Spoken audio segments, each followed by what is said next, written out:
Bienvenidos, queridos televidentes, a su programa Interés. En un instante en que gran parte del hemisferio norte se encuentra congelándose o congelada, nosotros aquí vamos a tratar del calentamiento en la Tierra. Y para ello hemos traído al profesor Orlando Chirino, muy conocido por ustedes y que de seguro nos aclarará no solo el calentamiento en la Tierra, sino esta congelación que estamos sufriendo incluso en estos momentos. Bienvenido a nuestro programa, profesor. Muchas gracias. Hay quienes dicen que la temperatura de la Tierra, los límites de la temperatura de la Tierra afectan en algo la vida.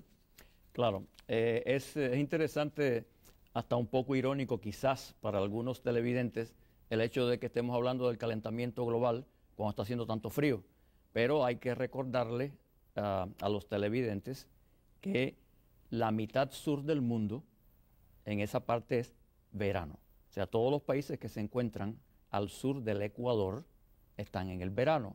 Porque si ustedes se acuerdan, cuando ustedes iban a la escuela, el profesor de geografía les enseñaba, si prestaron atención, ustedes se acordarán que se decía que las estaciones eran opuestas, y así es como es por la inclinación de la Tierra. O sea, todos esos países que se encuentran al sur del Ecuador están ahora en la temporada de verano, que para ellos empezó el día 21 de diciembre, que es cuando empezó, como bien usted dijo, el invierno para la parte norte del mundo. Así que eso es lo que está ocurriendo en estos momentos. Pero de todas maneras, haya mucho frío o haya mucho calor, vivimos en un planeta adecuado para la vida. Y esta vida que la vivimos en nuestro planeta ocurre precisamente porque estamos en una situación específica, a una distancia específica del Sol y con una atmósfera específica también. Y son estos dos factores lo que permiten que el planeta sea habitable. Si no existiera la atmósfera de la manera que existe, con la composición de gases que existe, la vida en la Tierra sería imposible porque la temperatura constante sería en nuestro planeta de 18 grados centígrados o Celsius bajo cero. Entonces, la posición de la Tierra y la composición atmosférica permite el que vivamos en este planeta. Y por supuesto, eso no existe en el planeta Marte, donde esa composición atmosférica no es ni siquiera similar a la nuestra. Exactamente. En los demás planetas del sistema solar, pero bueno, para mencionar el ejemplo, Venus es demasiado caliente y Marte pues tiene temperaturas parecidas a la Tierra en cierta época del año, pero después es bien frío, y la Luna igualmente es extremadamente fría y extremadamente caliente, dependiendo del lugar donde se encuentre uno. Y todo esto es por la ausencia de una atmósfera como la nuestra. Hay algo que se habla mucho de ello, que es el problema del efecto invernadero. ¿Qué cosa es eso del efecto invernadero? Exactamente, es bueno aclarar lo que es el efecto invernadero, porque es esto lo que permite que la Tierra tenga una temperatura que nos mantenga en una situación en que el planeta es habitable. No es solamente la distancia del Sol, sino esa lámina que ustedes están viendo en este momento en la televisión, es la que explica qué es el efecto invernadero. O sea, la radiación solar calienta la Tierra, y entonces la Tierra está caliente e irradia ese calor que ha recibido del Sol. Parte de ese calor se pierde, se va hacia el espacio, pero parte de ese calor es capturado por la atmósfera de la Tierra, y por la composición de esa atmósfera, parte de ese calor es reflejado de nuevo para la Tierra. Entonces, el efecto invernadero, como lo ven en la lámina, es el proceso mediante el cual la atmósfera atrapa parte del calor del Sol, y por eso es que la atmósfera, al atrapar parte del calor del Sol, mantiene la temperatura de la Tierra, que a pesar de sus extremos, es un tipo de temperatura que permite la vida como nosotros la conocemos. Así que por ese efecto invernadero, fundamentalmente, y la distancia que nos encontramos del Sol, en segundo lugar, por la cual tenemos una temperatura estable en nuestro planeta. Ahora, entrando ya en materia, ¿qué cosa es el calentamiento global y el cambio climático? Exacto, el calentamiento global es lo que conduce a los cambios en el clima, y como ustedes saben, y de esto se ha hablado mucho, y hoy vamos a tratar en este programa de aclarar esto, porque hay muchos factores envueltos en esto.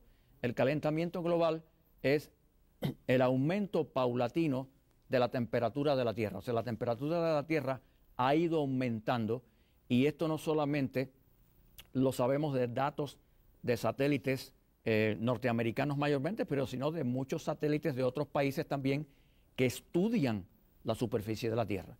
Y también por evidencia que hay de análisis que se ha hecho de capas de hielo. Los científicos tienen maneras muy geniales de conocer todas estas cosas.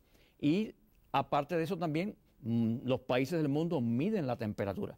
Entonces, por ejemplo, Australia, para poner un ejemplo, que ha medido sus temperaturas durante muchas décadas, tenemos el reporte de que la última década en Australia, por ejemplo, que si contamos del 2000 al 2009, incluyendo el 2000, ha sido la década más caliente en la historia de ese país. Y la temperatura que se ha medido en Australia en los últimos 60 años han sido estas las 6 décadas más calientes en la historia de Australia, y cada década ha sido más caliente que la década anterior. Pero no solamente eso, en Estados Unidos, por ejemplo, y la temperatura también sube en el verano, porque aunque hay calentamiento global, las estaciones no van a desaparecer. O sea, siempre tendremos verano, tendremos otoño, invierno y primavera, pero con características un poquito diferentes a como lo conocíamos. Entonces, la temperatura completa del planeta ha ido subiendo lentamente en los últimos años. Eso es un hecho medido, y no solamente por los Estados Unidos, sino por científicos del mundo entero. De manera que en los últimos 20 años, en todo el planeta, se han registrado los años más calientes en la historia, desde que las temperaturas en la Tierra se está midiendo, y algunos años son un poco más calientes que otros, pero en los últimos 20 años ha sido un calentamiento paulatino del planeta. ¿Esas son todas las evidencias o hay otras evidencias? No, hay evidencias que podemos mencionar, por ejemplo, del calentamiento global, el derretimiento de los polos o parte de estos, el agua que, por ejemplo, ha perdido Groenlandia. Eso es un país que mayormente está bajo el hielo y pierde millones y millones y millones de toneladas de agua al año. Y, por ejemplo, los que siguen las noticias se han dado cuenta de que los polos, la Antártida ha perdido una enorme cantidad de hielo. El Polo Norte, por ejemplo, en el verano se hace casi navegable, que eso es una cosa impensable hace medio siglo. Y tenemos, por ejemplo, también el cambio de la temperatura en diferentes lugares del mundo que ha hecho que los glaciares se estén derritiendo. Esto es un hecho. Y a veces cuando se dice que los científicos que juegan con los números, que esto y que lo otro, aparte de que algunos científicos lo pueden hacer, pero a nadie se le va a ocurrir decir que los científicos le están pagando dinero a los glaciares para que estos se derritan. Exacto, eso es imposible. Entonces, ¿qué son los glaciares? Esos hielos perennes que se encuentran en zonas montañosas del mundo y en lugares muy al norte, como por ejemplo en Groenlandia, en Islandia, en el norte de Noruega, y esos son hielos perennes, y en los Alpes, en la cordillera del Himalaya, y hay un derretimiento paulatino de estos hielos perennes que está ocurriendo, que ha sido medido y fotografiado, y de vez en cuando en la televisión vemos cómo eran estos glaciares hace 50 años, y cuando ponen la foto de hoy, gran parte se ha perdido. Y aparte de eso, por este derretimiento lento que ocurre en los polos, el nivel del mar ha subido ligeramente por el derretimiento y también por el calor.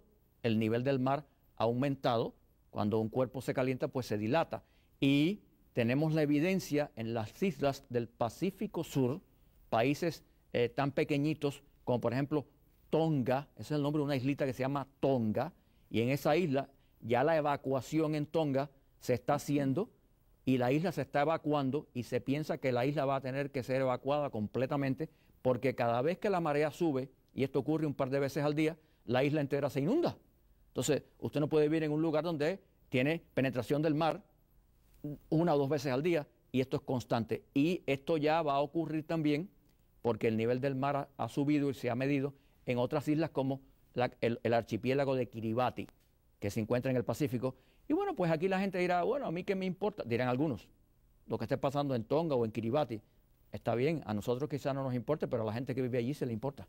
Entonces, esto también es parte del calentamiento global, o sea, el que ha subido el nivel de los mares. Y el cambio climático es todo esto que es consecuencia del calentamiento global, y estamos viendo, por ejemplo, como en este mismo programa se dijo, cuando hablamos de esto hace un tiempo ya, hace más de un año se hizo ese programa. Se dijo, usted mismo fue el invitado. Basándonos en los datos de la época y la predicción científica, que según el tiempo fuera avanzando, los inviernos iban a ser más intensos, pero más cortos.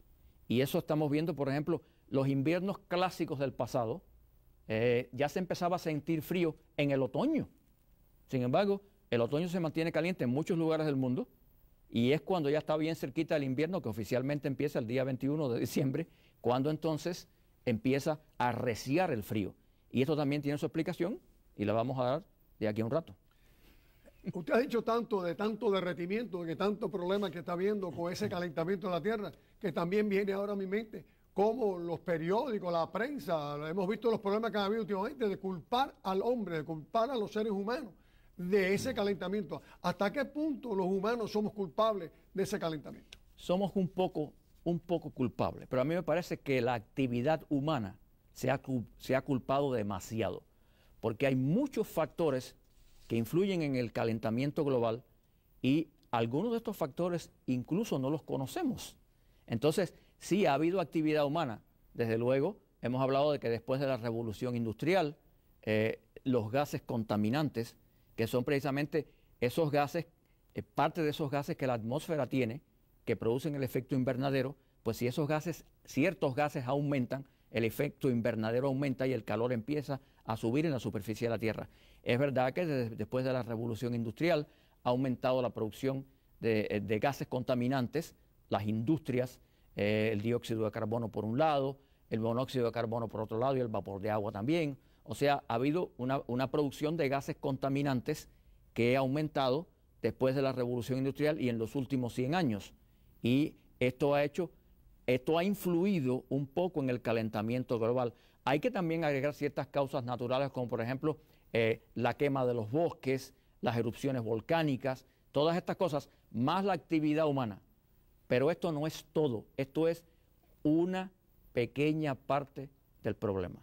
Ahora bien, se está hablando de las áreas industriales.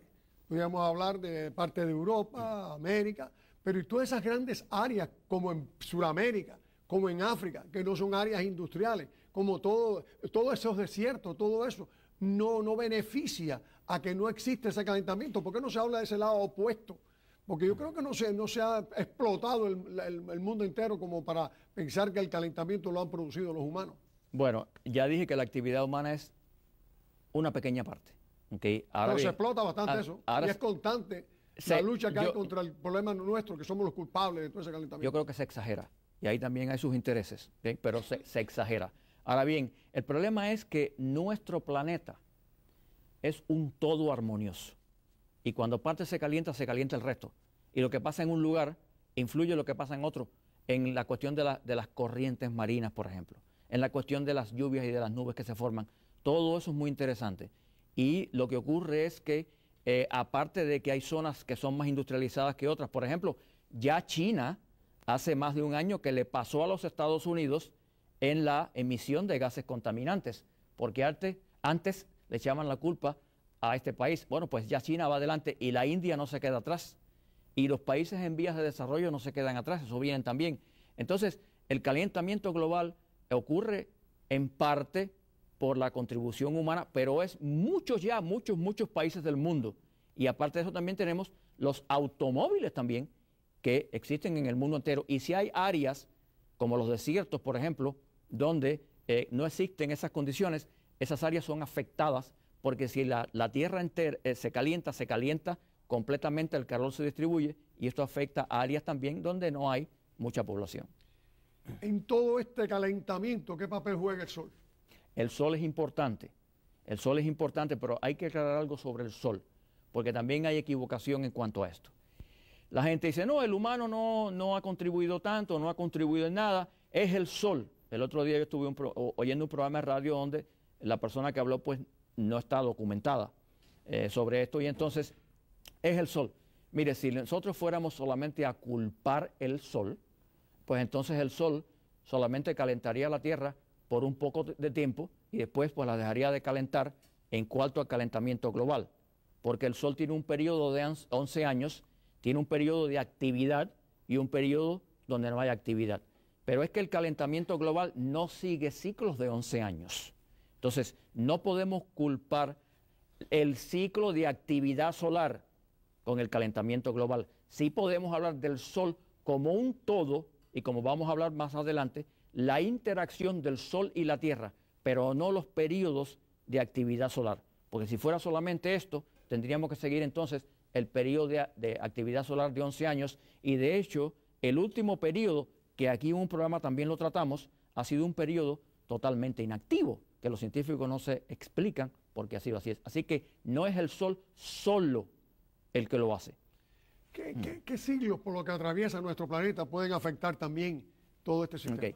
Hay ciclos por los que el planeta atraviesa, y nosotros, si nos acordamos de la escuela, nos acordaremos que nuestros maestros también nos hablaron de las llamadas edades de hielo o las eras glaciales. Estos son ciclos por los que el planeta también atraviesa, y estos ciclos tenemos que considerarlos como parte de todo el problema. Nosotros, por ejemplo, en los últimos 2 millones de años hemos tenido, se calcula, 60 eras glaciales o 60 edades de hielo. Y la última edad de hielo terminó hace aproximadamente unos 10.000 años. Hace un poco más de 10.000 años, los hielos que cubrían gran parte del planeta, por ejemplo, aquí en Estados Unidos, llegaban hasta donde hoy en día se encuentra la ciudad de San Luis, en el estado de Missouri. O sea, casi la mitad de la nación estaba cubierta de hielo en los Estados Unidos. Pero eso pasaba también en el mundo entero. Y por esa razón, el nivel de los mares era más bajo. Y, por ejemplo, en aquella época se podría haber ido caminando desde la Florida, se podría haber caminado todos los cayos de la Florida, se podría haber llegado caminando hasta Cuba, se podría haber seguido caminando, ir caminando hasta la República Dominicana, hasta Puerto Rico, y después seguir por las Antillas Menores. Todo eso estaba helado en esas épocas. Todo eso estaba conectado, porque el nivel de los mares había bajado. No estaba helado, pero estaba conectado. Entonces usted podía ir caminando desde aquí a Venezuela, si usted lo hubiera querido, siguiendo la trayectoria que le dije. Pero lo que ocurrió es que cuando el deshielo comenzó, hace unos 10.000 años, el nivel de los mares empezó a subir, y entonces tenemos ahora todas estas formaciones de cayos. Cuba es una isla, y todos esos países que mencioné pues son islas o islotes, y entonces ya usted no puede ir caminando de aquí a Venezuela, porque el nivel del mar ha subido y va a seguir subiendo. Pero nosotros nos encontramos en el medio de 2 edades de hielo, y eso es muy importante decirlo. O sea, los hielos se retraen y después aumentan, y este aumento y retraimiento de la capa de hielo en todo el planeta es lo que fija en parte las edades de hielo o las eras glaciales. Entonces nosotros estamos ahora en el medio de 2, de aquella que terminó hace 10.000 años y una que va a empezar, yo no sé cuándo va a empezar, pero después de este calentamiento global va a haber entonces un enfriamiento paulatino del planeta. Pero estamos hablando de ciclos de muchos años. ¿Miles o millones? Miles. Entonces la vida corta de un ser humano no da para esto, pero sí, el calentamiento global que hay en este momento parece no tener solución, a no ser que la ciencia pues venga con una solución. Pero después de este calentamiento global, paulatinamente, son ciclos. Paulatinamente va a empezar un enfriamiento global. Pudiéramos decir que si este calentamiento global continúa, estuviéramos frente a lo que bíblicamente se conoció como un diluvio más. No exactamente un diluvio. O sea, la cuestión de un diluvio, eso sería, si ocurriera, ocurriría en algunos lugares del mundo, pero lo que estamos frente es a una subida del nivel de los mares. O sea, sí, pero la Florida se habla de que va a ser cubierta. Bueno, no el diluvio clásico de la lluvia, pero si el calentamiento global sigue, el nivel de los mares va a seguir subiendo. O sea, ¿qué parte se cubrirá la Florida? Habría que esperar.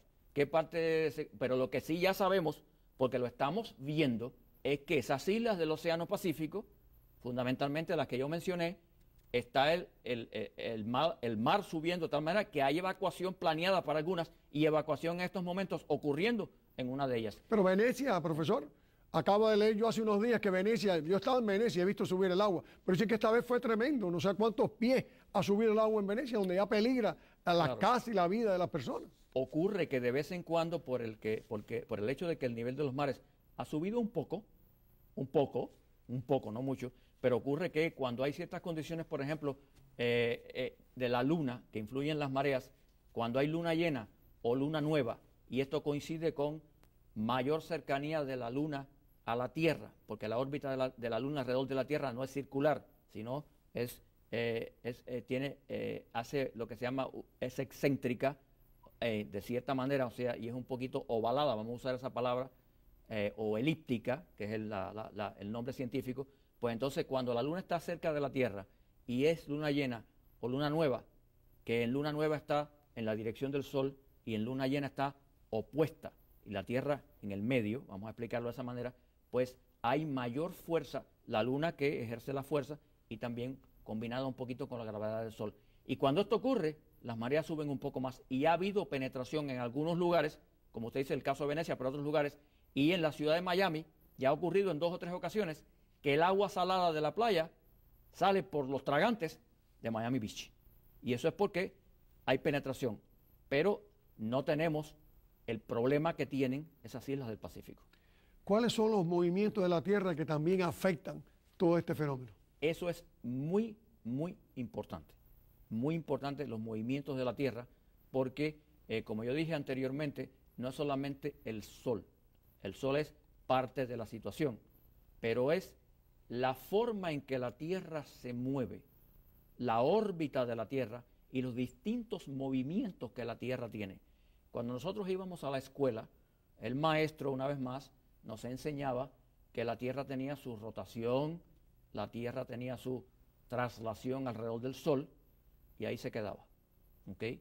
En aquella época no nos enseñaban otros movimientos que el planeta tiene porque o el maestro no lo sabía o el maestro no quería meternos en ese problema y hacernos las cosas más difíciles. Pero la Tierra tiene muchos movimientos, tienen varios movimientos. Entonces la Tierra tiene un movimiento específico que ocurre siguiendo un ciclo de 71.000 años, que es que la órbita entera de la Tierra, o sea, el plano orbital de la Tierra, hace lo que se llama una precesión, y es que influido por la gravedad del Sol mayormente y después un poco por la gravedad de todos los demás planetas del sistema solar combinados, la Tierra, la órbita se mueve así, entera. O sea, entonces la Tierra a veces va a pasar un poco más arriba, un poco más abajo, pero esto es 71.000 años. La Tierra tiene un movimiento también que es su propia precesión, que es un movimiento de 25.920 años, que el eje de la Tierra, ¿okay?, hace un movimiento y hace como si fuera un cono en el espacio. Y eso hace que la posición de la Tierra cambie ligeramente en su dirección al Sol. La Tierra tiene también un movimiento de 100.000 años, que su excentricidad cambia. O sea, la órbita de la Tierra se hace de más circular a más elíptica, un poquito más alargada, y eso vuelve otra vez. Y la Tierra tiene un movimiento, y esto es fundamental porque de esto no habla casi nadie, y esto es fundamental, un movimiento en su eje. Cuando íbamos a la escuela, el maestro nos enseñaba que la Tierra tiene una inclinación de 23.5 grados. Ustedes se acordarán de eso, los famosos 23.5 grados, la inclinación del eje de la Tierra o de la Tierra en relación con la perpendicular que cae sobre el plano de la órbita. Así es como el maestro lo explicaba. Eso quiere decir que la Tierra está inclinada a 23.5 grados. Pero lo que el maestro no nos dijo en aquella época es que esta inclinación de la Tierra no es siempre 23.5.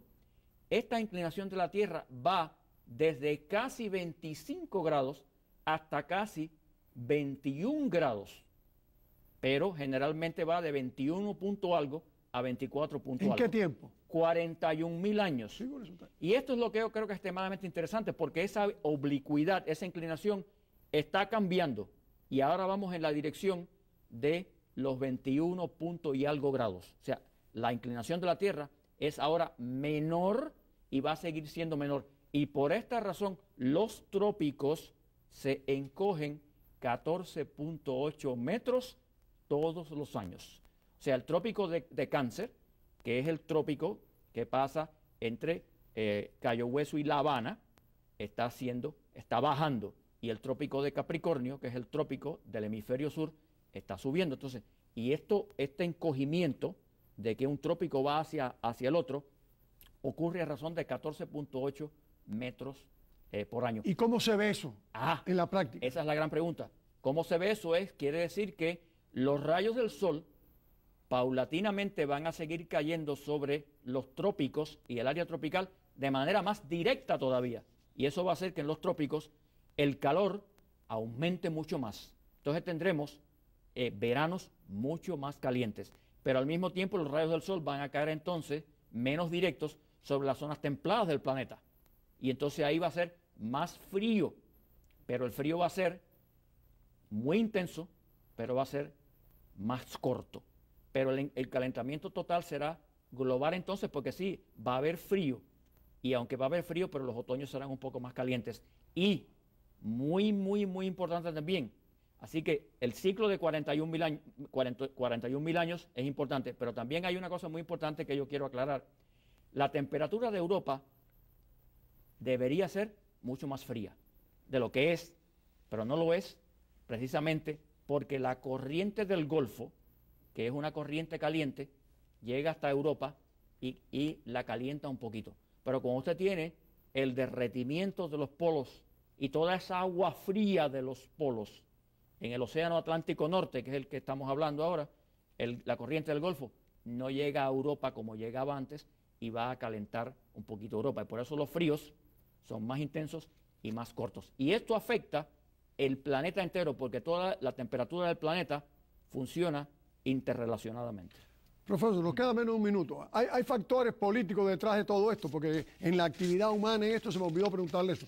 ¿Hay factores políticos detrás de toda esta culpabilidad que se le echan a los seres humanos aquí en estos momentos? Siempre hay factores políticos. Aunque todos estos ciclos son importantes, y los ciclos que yo he explicado, otros científicos los han hablado, como por ejemplo el famoso científico serbio Milankovic, que algunos televidentes lo conocerán, hay factores políticos también. Él habló de ciclos como los que yo he dicho más o menos, pero están los factores políticos y los intereses económicos. Y de ahí viene entonces la exageración de la actividad humana, los científicos a veces, que algunos de ellos por ciertas prebendas exageran, no todos, y también pues tenemos las compañías petroleras y todas estas cosas y los factores económicos y políticos que nuestros televidentes conocen, que también pues juegan a veces con todo esto, pero que nosotros hemos dicho hoy aquí es lo que en realidad es. Profesor, queridos televidentes, muchas gracias por la atención. Muchas gracias al profesor Orlando Chirino, que ha sido fabuloso en el día de hoy.